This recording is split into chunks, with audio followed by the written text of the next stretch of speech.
To always get the latest Game Tea, do not forget to follow us on social media. You can find us on Facebook at The Game Tea Podcast, and you can find us on Twitter at Game Tea Podcast X. We post memes, gaming news, retweet friends of the pod, and of course let you know when new episodes are available for your listening pleasure. Links are all available in the description of this episode, so check them out after the show, and thank you so much for listening to the Game Tea Podcast.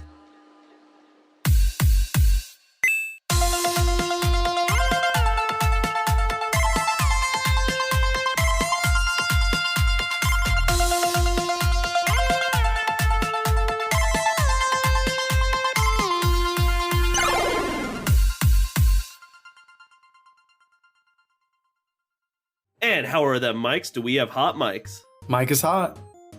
I do has a hot mic.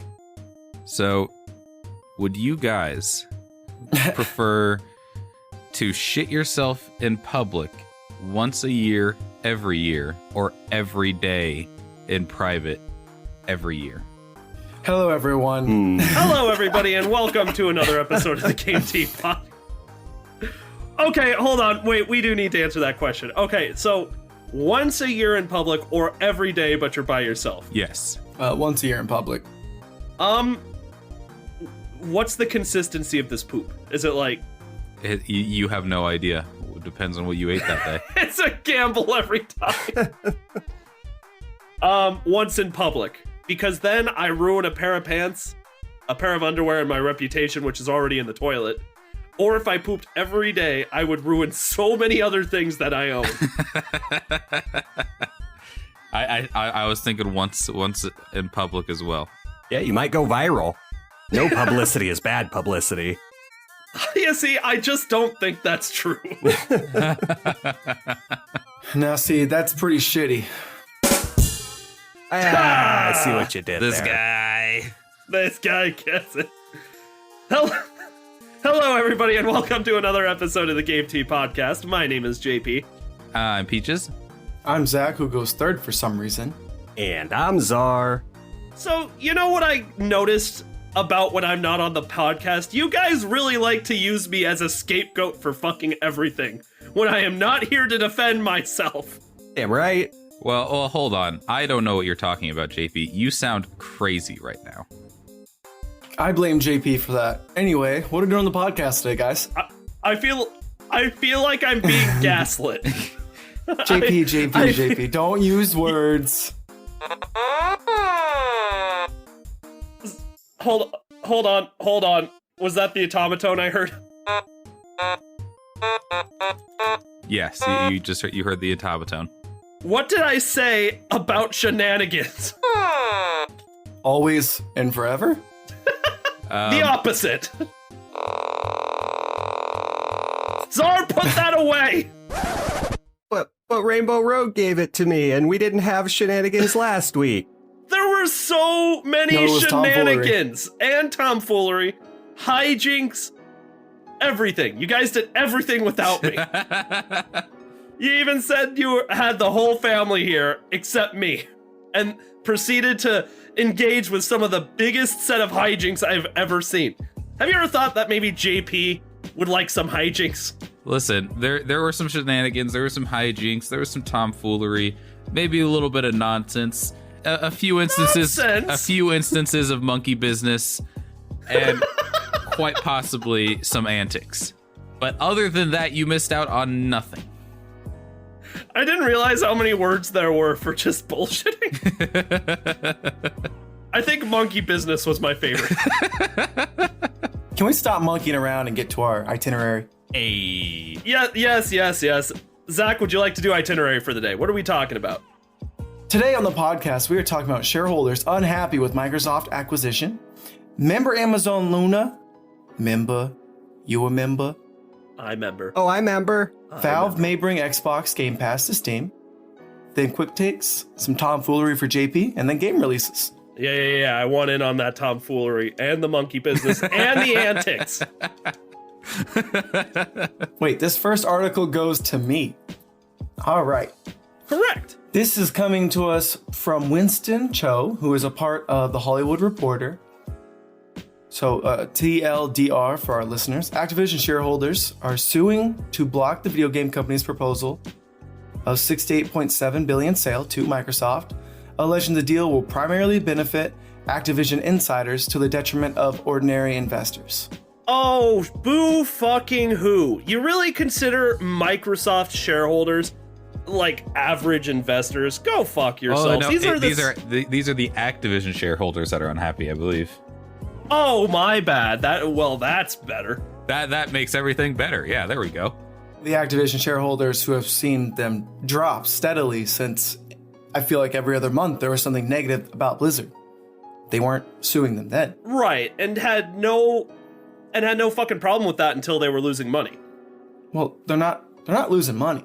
Well, JP, clarify what you said, because now I get what you're saying. All right, so essentially what it sounds like is happening, right?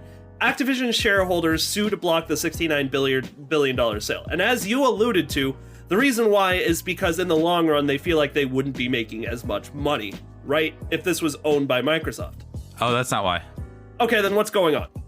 Okay, Zach, do you want to continue the article? I do. I only do because you segued me that way. So that's just want you to know. You're pushing me. Peaches. According to a pair of lawsuits filed on Thursday in California, the New York federal court, Activision's disclosures to the Securities and Exchange Commission detailing the transaction raises question of whether the company's board of directors have a conflict of interest, go figure, in securing the approval of the deal. It also claims that the filing, called a preliminary proxy statement, lacks crucial information to evaluate the sale. I'm just going to go ahead and furthermore because there's only 3 bullet points. This is the third. The shareholders say Activision insiders have a conflict of interest because they negotiated large portions of company stock, options, and other equity awards that become viable once the deal is approved. They similarly take issue with the golden parachute packages. Okay, this one sounds kind of nice actually. For senior management that entitles $14.6 million payout to Kotick, $25.4 million payout to Chief Financial Officer Armin Zezra, and $29.1 million payout to Chief Operating Officer Daniel Allegra if they are terminated under certain circumstances. Okay, I like that last part actually. That's kind of nice. If they fix that part, because why is it when they get fired they get paid money, but when I get fired, I haven't been fired yet, but I imagine it wouldn't be very pleasant. But yeah, the repercussions of that happening certainly would not be $14.6 million. Yeah, so basically the shareholders, they're unhappy with what's going to happen to the stock once the buyout happens, and they're unhappy with the golden parachutes for the people that work at Activision Blizzard. They're unhappy because other people are making money and they're not getting it. Exactly. And that's why I don't it's one of those situations, what's going on here, where there's nobody to root for, right? Like, that's what's going on. These fucking shareholders are just in it, obviously, for the money, and they're not upset with anything that's been going on with Activision Blizzard in the last year. They're upset that these 3 people are making tons of fucking money, and they're not. And therefore, I don't really feel like we have anybody to root for in what's going on here. I feel like strategically too, like this was just like, I don't know, like they could have like threw that in like the little minuscule thing, like, oh yeah, in my stonks. And just started with, hey, why are these pieces of shit getting a nice payout when they are probably deserving to go to jail with some of the things that they've gotten away with? Yeah, and unfortunately, they will never go to jail, and the stockholders don't even care that they're not going to jail. They just care that they're getting big money, and they're not.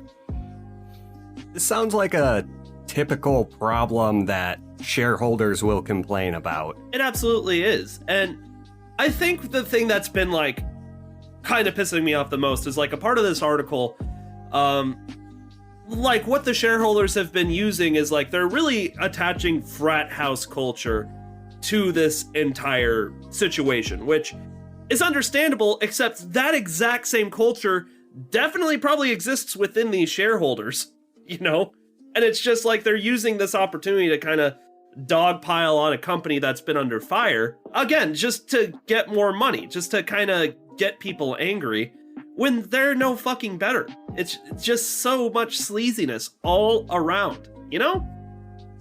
But I'll tell you what. There is one really good thing about this article. They chose the least attractive picture of Bobby Kotick they could find.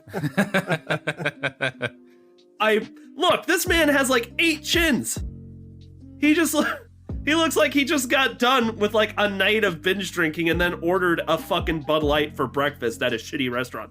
Look, this guy is a multi-millionaire. He's definitely drinking, I don't know, like some bougie beer. Stella Artois. Hey, I like Stella. Yeah, it's not. God, am I a shareholder? Uh-oh. Did they get me? No, I'm not a shareholder. I'm way too poor. Check my bank account and all 8 of its dollarly gloriousness, I don't even know what I'm saying, and tell me I'm a shareholder. I'm not. I think this guy shareholds. This guy definitely shareholds. Now, I've held before, and I share my stuff. Does that make me a shareholder? Get him. Everybody fucking kill this guy. Get this clown. I'm in danger. So, yeah, long story short is rich people mad they ain't getting richer. And, protect that bank. I'm on to the next one. Yeah, I mean, it just seems like every week there's a new kind of addition to this whole Activision Microsoft thing. And we're going to cover every single one because, let's be honest, we are in way too fucking deep, right? I honestly kind of like that because I don't know anybody else, any other podcaster, like big gaming website or podcast or YouTube channel or whatever that's covering this as well as we are, in my opinion. I'm a little biased, but still. What do we have next on the docket? JP, I believe this one is for you. Member Luna, JP? Member? I am so glad I remember. All right, so this article is coming to us from Game Industry Biz, from Ms. Danielle Partis. So thank you so much, Danielle. Amazon's game streaming service Luna has fully launched in the US, following an invite-only early access period. The company has also unveiled new features on the platform, including free titles for Prime members and Twitch integration for streamers. Luna now has 3 new channels, which essentially serve as tiers that users can subscribe to on a monthly basis. So, here's the thing. We've known for a while that Amazon Luna has been coming to like the game market, right? And we've speculated on what exactly that means and how we think it's going to do. Because we've seen what has happened with Google, another huge tech giant, when they think it's going to be really easy to get into the gaming industry. Of course, talking about Stadia, and figuring out it's a lot fucking harder than they thought it was going to be. So the first time we covered the whole Amazon Luna news, I remember specifically alluding to the fact that Amazon's doing something that is essentially the same as what Stadia is doing, right? Stadia. Yeah, I know, right? But I had some hopes here. Now, Peaches, I believe you have seen some sketchy things regarding the reviews on Amazon Luna. You were kind of alluding to that earlier before we started recording. What did you mean by that?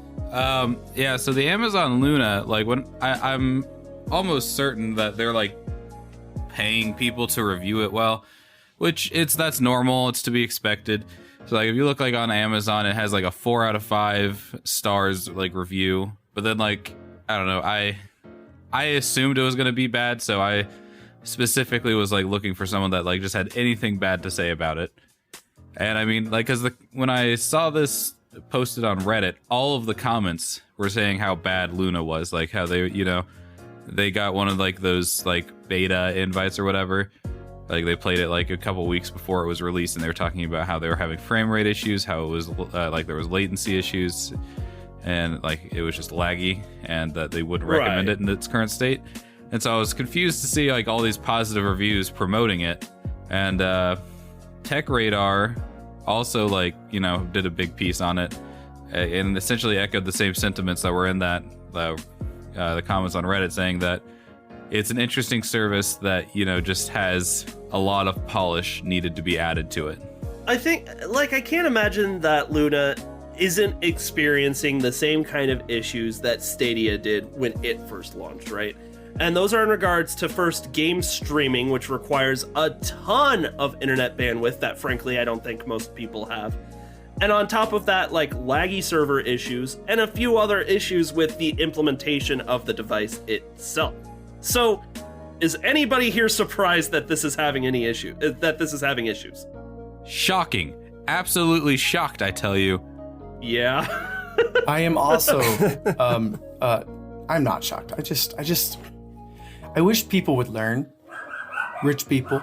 Ooh, and my dogs agree with me. Holy crap, they are pissed off today. Right? Like, why are we wasting so much money and not actually learning from a problem that literally was just documented by the success and lack thereof on Stadia's part?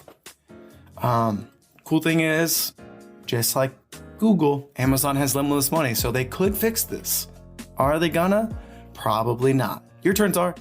I'm surprised that they find this surprising. Because, yeah, the Stadia's not doing great. Why would Amazon have any better luck doing the exact same thing? Especially when there's so many other video game platforms, consoles, and other such areas that are so much more established. It just seems a little asinine to me that the Luna in the Stadia was even a thing. Right. Now, I remember when we were also talking about, like, this exact thing the last time Luna came up. We presented a lot more pessimism when it comes to the concept of game streaming. But I've also had this conversation with plenty of other people that think that game streaming might be the future of gaming if it's implemented well. And we've even seen other bigger gaming industries really try and get into this. For example, Nintendo has plenty of games for the Switch right now that are streaming, right? Like, you can stream Control. I think you can do, like, the Kingdom Hearts series is, like, streaming through Switch. It's not actually on the Switch. It's all streaming. But to be fair, I have heard issues with all of those different games playing on the Switch as well. So, I guess, like, where I'm coming from is I want to hear your guys' opinion on game streaming in general. Like, do you think what Luna and Stadia are trying to do here will eventually work out? Or do you think we're kind of just beating a dead horse at this point? Peaches, let's start with you. Look, I don't think anybody wants to be the guy that, like, said, back in the day when people were saying, like, the internet was first invented, they were like, look, this internet thing, it's just a fad. It's going to go away. It's not going to be here to stay. It's just going to be a passing fad. No one wants to be that guy. But I do not hold high hopes for Amazon Luna. Do you think there's anything that they've done better in their launch than Stadia? Marketing, maybe. All right. Zar, you next. Same two questions. I'm going to have to agree with Peaches there. He said it pretty well. They haven't really done much different or better than Stadia. It just seems like a mirror image, honestly, to me. Interesting stuff. Zach, what about you? What do you think? I think it's better because they have they have the Prime gaming channel, which gives Prime members access to a number of free games that'll change from month to month. I also think it's nice that there are a lot of people already have an Amazon Prime subscription. So, I mean, that's nice. That's nice. But if your streaming service is still trash, like, it doesn't matter. Right. So I think this definitely has a much better future than Stadia. I just think they need to fucking do it right. I think that's honestly the biggest waste of potential with Amazon Luna here too, is the fact that with Google Stadia, like, sure, it links up to your Google account, but you are still going to have to sign up for several new services in order to make Stadia work properly, right? Luna's biggest and greatest, I guess, the thing about it is most people already have an Amazon Prime account, right? Which Amazon Gaming links directly to. So, like, they could have definitely marketed more on how hassle-free it is to, get a game system that links straight up to an account you already own and play tons of different great games. But I heard barely any marketing that was talking about that fact. And I think it's because, like, the realms of people, the parents who have the parents who have, like, Amazon Prime accounts versus kids that want to play these games or younger people who want to play these games, they weren't, like, the same audience, but I think there was a huge loss in marketing potential there. So, I don't know. I just don't know what to think anymore. There's a lot of people that are really putting their chips into the idea that game streaming is going to be, like, the next big thing, and I just don't see it. I really don't. Like, I don't know. It's just me. Does anybody disagree? Well, I absolutely agree with you. I mean, look, if it happens, well, I could see it. there's so many other consoles that are doing this game streaming now. So again, why would we look to the Luna and Stadia for this specific game streaming? I guess because some people might think of it as more convenient, which, to be fair, is, again, like, a great way to market it. But, like, Zach, have you ever actually tried any of Nintendo's, like, game streaming games, like Control or Kingdom Hearts or anything like that? Zach?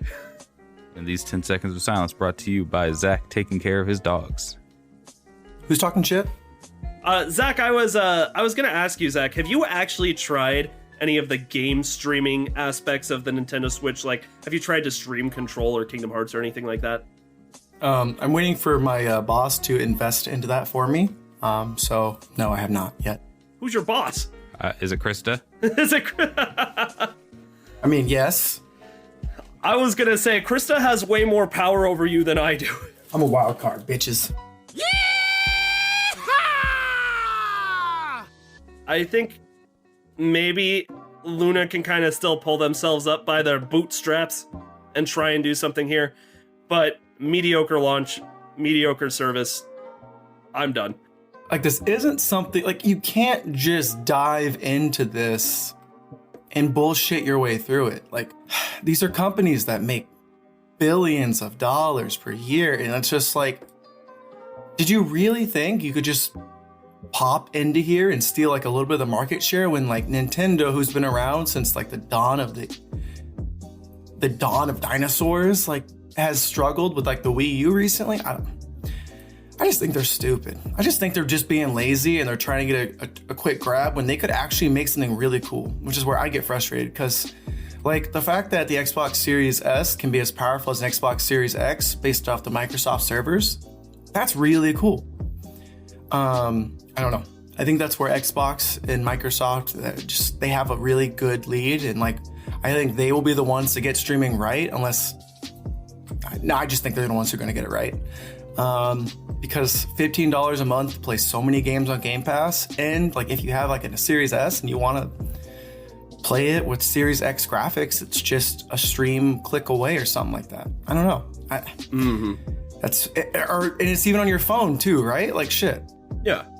It aggravates me that these rich people don't really research very much. It's just like, I know you got people that you pay for this. Like, are you just not listening to them and just trying it anyway? Like, anyway, all right, I'm getting on my soapbox. Coming down. No, that's a really great point, actually, because, like, I don't want anyone to confuse the pessimism we have towards these services as us not wanting anyone new to enter the gaming industry, because that is 0% true. More big companies enter the gaming industry means that there's going to be more innovative ideas, right? More things we can play around with, maybe even more game developers. There's nothing negative about that. But the key there is it has to be a genuine want and attempt to enter the gaming industry. It's got to be genuine instead of like solely a cash grab. And let's I know it's always a cash grab, but it can be a cash grab and at the same time be an innovative and exciting service. I just want to I didn't sense. Oh, what's that, Peaches? I just want to interject here. I don't think big companies entering the gaming space is going to do anything great for gaming. Like, big companies entering the gaming space is just going to get us, like, more ripoffs of Call of Duty and shit like that. I think, like, if you, like, genuine creativity and new ideas and stuff like that is always coming from these indie devs that, you know, just have a passion. See, I would have agreed with you for the most part, but if you think about, like, some of the latest and greatest in gaming tech, like VR, for example, you know who's really spearheading, like, attempts to get VR off the ground is Facebook. And for the most part, they've been successful in doing so, right? Like Oculus Quest 2, with its price point, with its like accessibility and everything like that, it's the best VR headset we've ever seen. It really is. And it lets you play some fantastic VR games. And when I say that, I mean mostly Half-Life Alyx, to be honest with you. But still... Does the Quest play that Half-Life Alyx? I thought the Quest was like a whole separate thing. I mean, it can get in on some of the more major games. Like, you can download Skyrim VR. You can download, like, some of the other VR games. But the point I'm trying to make is essentially VR is being pushed extremely hard, mostly by Facebook. right? And I know PlayStation has made some attempts at VR because obviously their PSVR 2 is about to drop, and PSVR was actually, it wasn't super successful, but for what it was, I liked it a lot. But like, in my opinion, those weren't accessible. And if you want a new type of gaming technology to really take off, it's got to be genuine and it's got to be accessible. So, like, I guess where I disagree with you, Peaches, is I think you can be a big company and make a genuine attempt to enter the gaming industry and even do some good for it. I guess, like, I was just trying to kind of play a little devil's advocate. I'm that kid in English class. I think if you're talking in terms of tech, big companies are going to be the only ones that do it because they're the only ones that have the capital to invest in, like, the technology to do that. But, like, I mean, like, as far as actual games go, I don't think that big companies are making any huge strides. Interesting. Well, that was a really great conversation, though. I'm glad we had that. That was a good talk. All right. But you know what? I'm done talking about Amazon. What do we have next on the docket? All right. So, I'm not going to lie to you guys. This article is kind of clickbaity. So, this is coming to us from Video Games Chronicle, and it is by Andy Robinson. Valve says it is willing to help Microsoft bring PC Game Pass to Steam. And my response to that is, Game Pass wasn't already on here? Not on Steam. Interesting. You have to, if you're going to get the PC Game Pass, it's through the Microsoft Store. No, I knew that, but it's surprising to me that, like, there was no way to get Steam on the Steam Deck, which, come to think of it, I guess isn't that surprising, but still. Wait, what? Steam is on the Steam Deck? No, not Steam. I meant, like, on the Steam Deck. I thought you could get Game Pass on the Steam Deck. Because I know technically this device is made by Steam, but it's basically a little computer. It runs on Linux. And, yeah, I don't know. The more I talk, the more I feel stupid. So why don't you just... All right. So, currently, Game Pass subscribers on PC need to use a Microsoft app in order to access their game library. But Valve CEO Gabe Newell? I don't know. Newell. Gabe has now indicated to PC Gamer that there's nothing blocking the subscription service coming to Steam. Newell also suggested that Valve would not be interested in launching its own Game Pass style subscription service, and Microsoft's gaming CEO Phil Spencer has previously commented positively on Valve's Steam Deck handheld, which became available to order on Friday. This is an older article. And Newell indicated that he'd had conversations with the Xbox firm. We've talked to people there quite a bit about that topic, Newell said. If your customers want it, then you should figure out how to make it happen. That's where we're all at. So, it's just a big tease saying, I don't know, maybe we could make something happen to bring PC Game Pass to Steam. I don't know. Well, this is weird to me, because Xbox, Microsoft, they've been going around buying as many companies as they can, big name companies in the tech industry. And this is basically Steam being like, hey, you want to make a deal? Why haven't you looked at us? We're ready.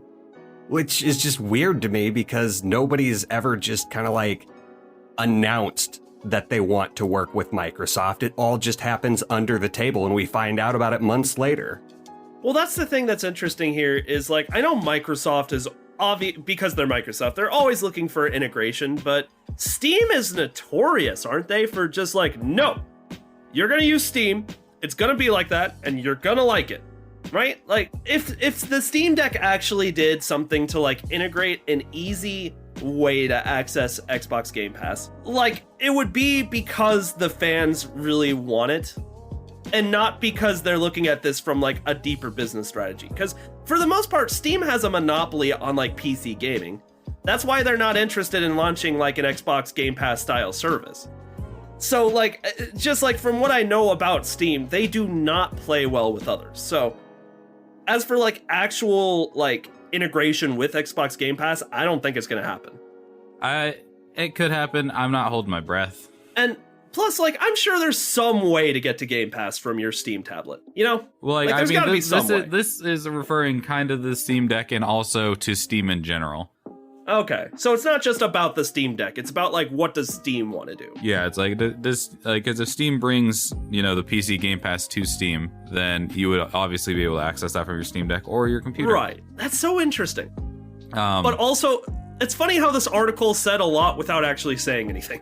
Exactly. Well, that's what clickbait articles are for. It's to make you read a long article, look at a bunch of ads, and not actually tell you anything. God damn it. What a time to be alive.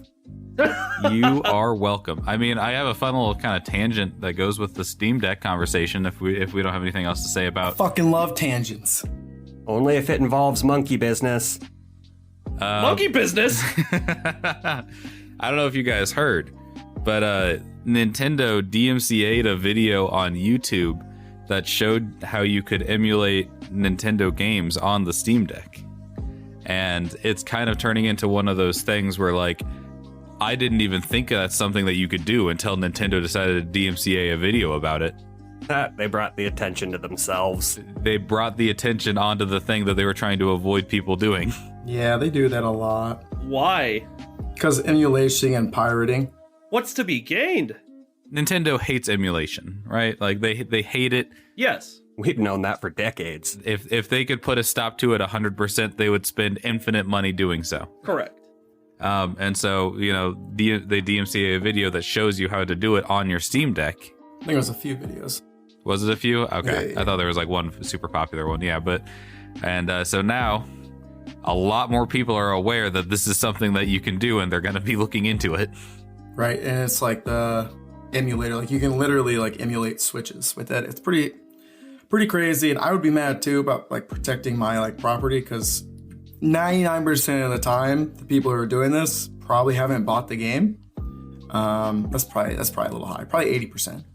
I mean, I don't think we can really speculate at percentages of people who have bought the game and are trying to emulate it now. Because, like, look at like Pokemon. How many people emulating Pokemon have already bought Pokemon in the past and they just want to emulate the game that they used to play? Well, Pokemon Platinum was the most emulated game, and they lost over like 2 million plus sales on it.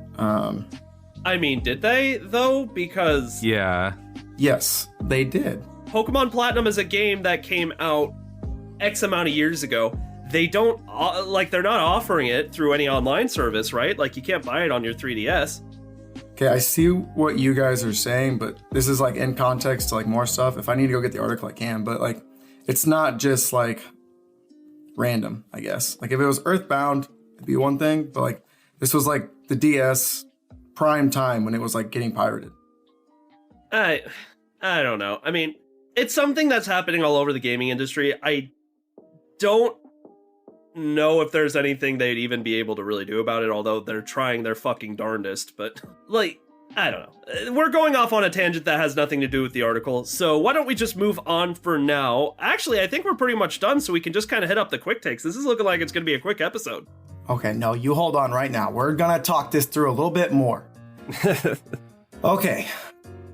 This is coming to us from siliconera.com, by their staff. When it comes to top 20 selling Nintendo DS games, Pokemon Platinum ranks number 1 as the most pirated game on that chart, but it's not the number 1 selling game. So, statistically speaking, some people legitimately had to pirate Pokemon Platinum. Otherwise, it would have been much higher in the sales chart. Does that make sense? Yes, but here's my gripe. Nintendo is shutting down these emulation systems now, right? Where they have no way of making money off these old DS consoles or Pokemon Platinum at all anymore, because they're not offering it at all, right? So, mostly how people are getting these games besides emulation has been like selling them third party through these, third party game stores like GameStop or like local game stores, because they're the ones that sell what are these retro games and these retro pieces of equipment. Nintendo wasn't making money off of those things anymore anyway, at all. So why are they trying so hard to attack these people that are emulating the game and preserving it, right? And to that degree, do they really think they'll be able to stop it? Oh, okay. So I'm again mainly just playing devil's advocate here. I get what you're saying but I feel like that's different than what I'm trying to say. And I feel like we're both kind of accurate on this. Sure. Nintendo most definitely needs to stop not doing a virtual console and hiding their games behind just history and like not selling it. Like I definitely think game preservation is suffering because of Nintendo. However, pirating games I don't think is the way. And that's all I'm trying to say is, and that really affected games like Pokemon Platinum, at the time, not now where they're not selling it. Right. There was like the DS was notorious for like this R4 chip, which you could literally just download like 200 DS games to it. At the time, the DS was relevant and selling a ton. In this article, they estimate that over 200 million yen was lost, or 103 million yen was lost. I don't know the actual, or it actually just says 103 million dollars right there. Nice. So that's a lot of money to not make. Is it Pokemon Company? Do they need the money? Probably not. Does that still suck? Yes. But I don't think that necessarily correlates with game preservation. How did we even get here? What does that have to do with the articles? I don't even know how we got here. Steam Deck, pirating. We were talking about emulation. Or emulation, which usually leads to pirating. Not always. And yeah, how it I don't know. I think you're right. Nintendo can't do much about it, is the thing. And they're adding more attention to it. You want to know what a great fucking solution would be?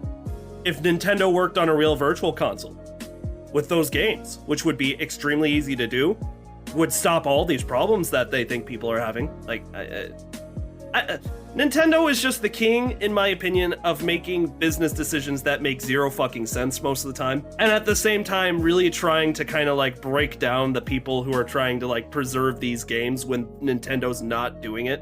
Well, not that I'm defending Nintendo here, but I feel like they strictly take an all or none approach to a lot of these business deals that you mentioned, like securing IPs and shutting down emulations. They have to take that all or none approach to it. Otherwise, they have Pokemon Murder come out onto the market, and you have 10-year-olds thinking that Pokemon Company made a brutal, gruesome Pokemon game. And that just kind of translates to looking like a jerk out in the industry because you don't let anyone have any fun.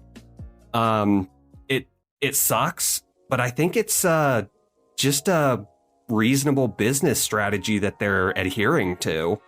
And I think you have to just consider, like with the Steam Deck and how this kind of relates, is the Nintendo Switch is still going very strong. Nintendo has gone on the record saying this console will be the longest lifespan.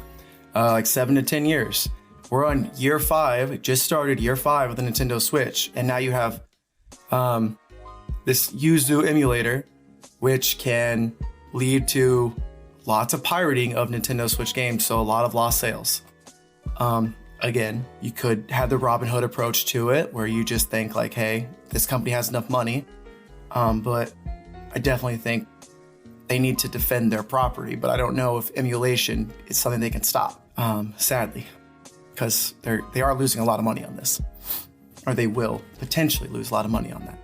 I think JP's main point with this, though, is like the reason so many people are pirating or emulating this is because there's not an easier way to like do it a lot of the time. Like JP's point is that you could possibly get more sales and, you know, mend that need if you just put out a virtual console, because a lot of these emulators are shit. They really are. You have to play Pokemon in like a really shitty and like I don't know how to word this. It doesn't look great and it's not super easy to play, but you do it because it's like the easiest way to play that Pokemon game currently. So if Pokemon, like the Pokemon Company, Nintendo, and all that would just, you know, actually supply for that need, they could get these sales that they say that they're losing. Precisely. Which again, I don't care that they're losing these sales because they're a giant company. And thus the Robin Hood approach. I'm going with Zach's approach too, is like, I understand the capitalistic approach that these companies are taking, but Peaches, that's exactly what I'm saying. Is like, if they're not the ones who are going to find a way to preserve their own games, and guess what? Even when they do preserve their own games, they do a shitty job of it sometimes, right? Like what happened with Ocarina of Time when they tried to put it on what is now technically their virtual console. It sucked. And even though some emulators that are made by like users are awful, some of them are actually really, really great. And so like, I just think Nintendo needs to do a better job of upping that system and service if they want to preserve their own games and if they want that to be the primary way that people are playing them, because that means they make more money. They keep it in-house, right? Nobody's taking their property anymore. And frankly, I think most people would love to be able to play these games on a Nintendo console. In fact, I think most people would probably be really willing to spend the money on it again if they really had to. I know I would. Yeah, precisely. I probably would too. But they're not doing that, so for them to attack people who are seeking the alternatives is wrong. And that is the point that I am making.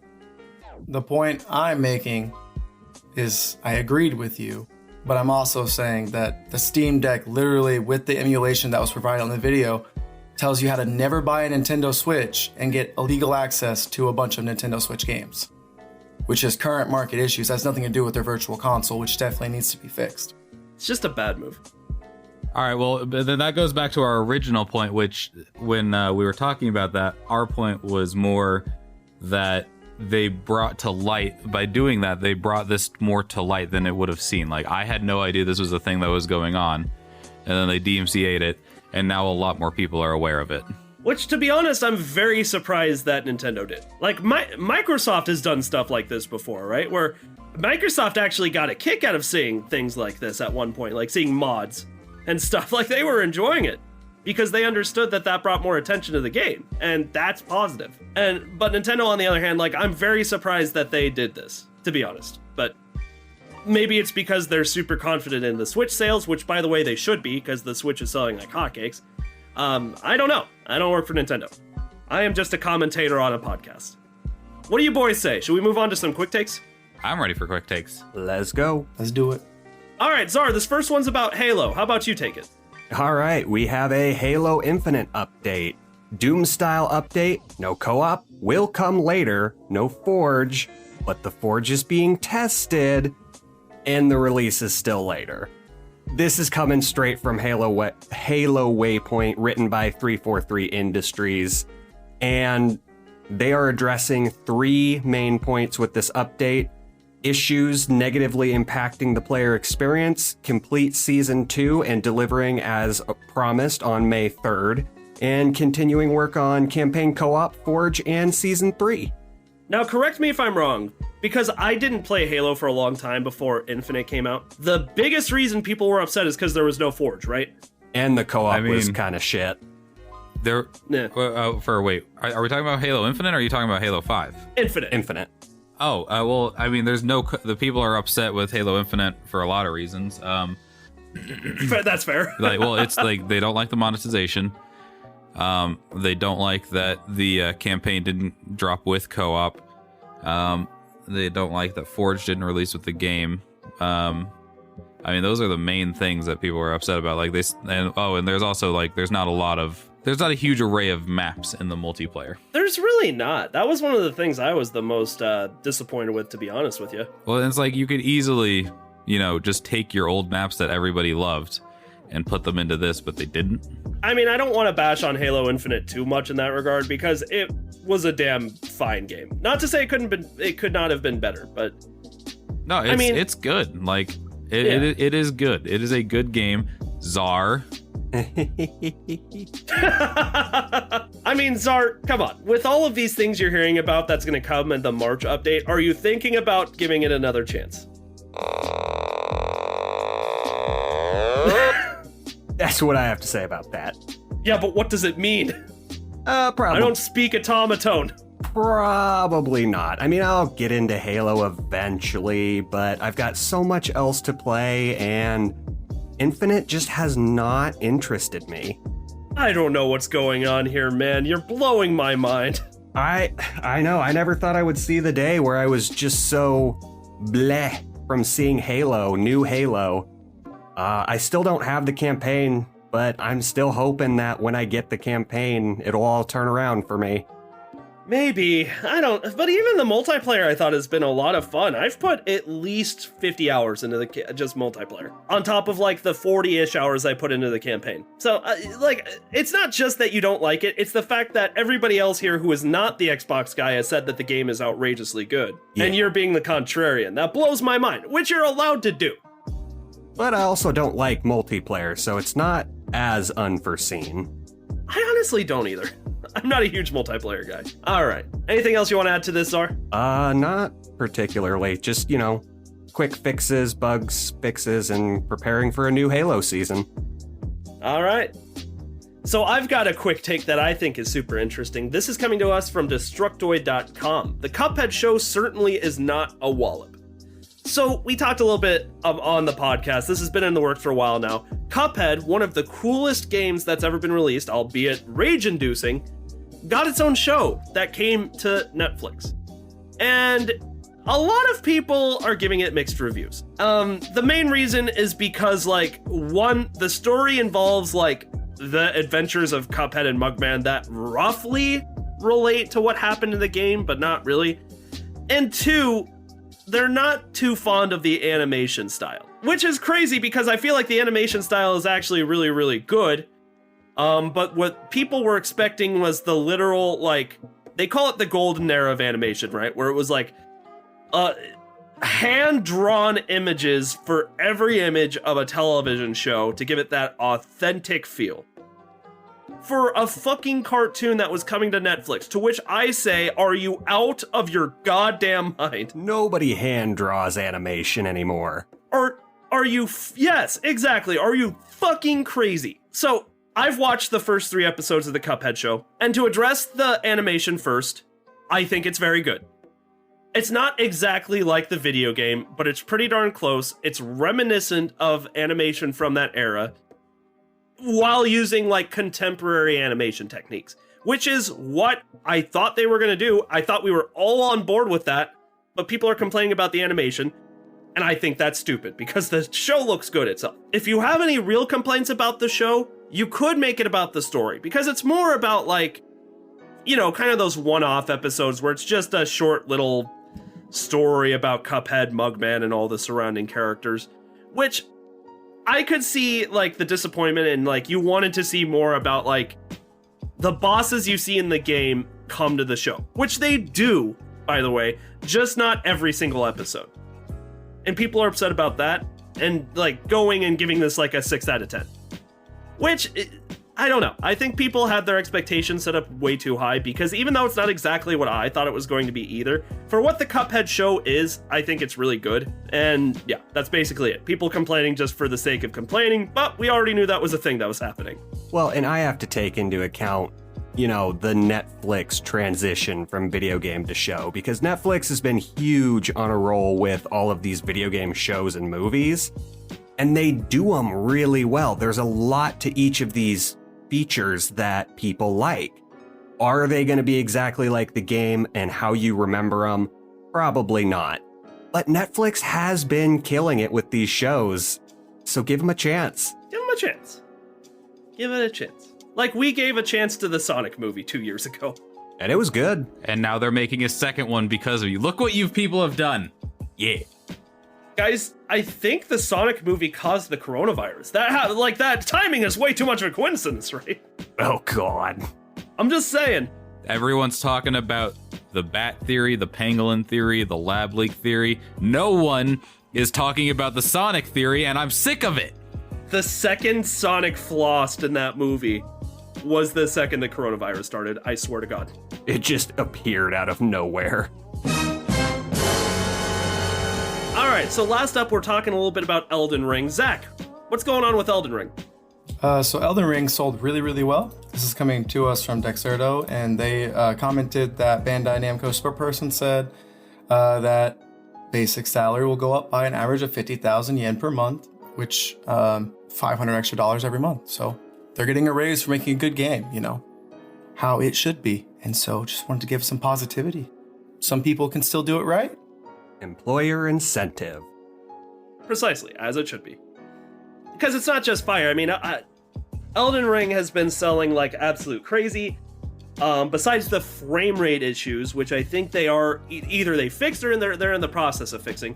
Everybody has been stoked on the game, saying it's extremely fun. And yeah, like great job to the who's the studio again? From Software. Bandai Namco. Yeah. Great job. From Soft. Yeah. Probably just published by Bandai Namco, but they killed it, man. Elden Ring is absolute fire. And with a game that generates this much fucking hype before it's released, right? It can either be sink or swim. And for Elden Ring to be praised so much means that they really did kill it. And with that, I think it is time to get into some game releases. Czar, would you like to take game releases this week? I can sure do that. All right, on March 9th, we have RPG Time, The Legend of Wright for the Xbox Series, Xbox One, PC, iOS, Android. On March 10th, we have Ashwalkers for the Switch, Aztec Forgotten Gods for the PlayStation 5, Xbox Series, PlayStation 4, Xbox One, Switch, and PC, Chocobo Grand Prix for the Switch, Submerged Hidden Depths for the PlayStation 5, Xbox Series, PlayStation 4, Xbox One, and PC, Workshop Simulator for the PlayStation 4, Xbox One, and PC. Young Souls is our final game on March 10th for the PlayStation 4, Xbox One, Switch, and PC. On March 11th, we have one game coming out, WWE 2K22 for the PlayStation 5, Xbox Series, PlayStation 4, Xbox One, and PC. And our final game on March 15th, you've probably heard about this, Grand Theft Auto 5 for the PlayStation 5 and Xbox Series. No, tell me more about Grand Theft Auto 5. I've never heard of it. Well, you see, it's only been released for about a decade now, and it's come to everything except a smart fridge. And it will continue to go to everything, including the smart fridge in the future. Just wait next week. And Grand Theft Auto 5 coming to the Samsung smart fridge. Tired of waiting while you make your food? Play some GTA on your fridge. It's funny. It's becoming a running gag at this point that I kind of like. It's we've circled around. We've come full circle to the point where I'm pissed off that GTA just Rockstar's not working on anything new. But now it's funny again. We've come full circle. And that's... Also, you know what I just realized after this episode, Czar? What? Along with the sound that you always put in for Stadia, now you need a Luna sound. Oh yeah, that's gonna be my cat, remember? Oh yeah!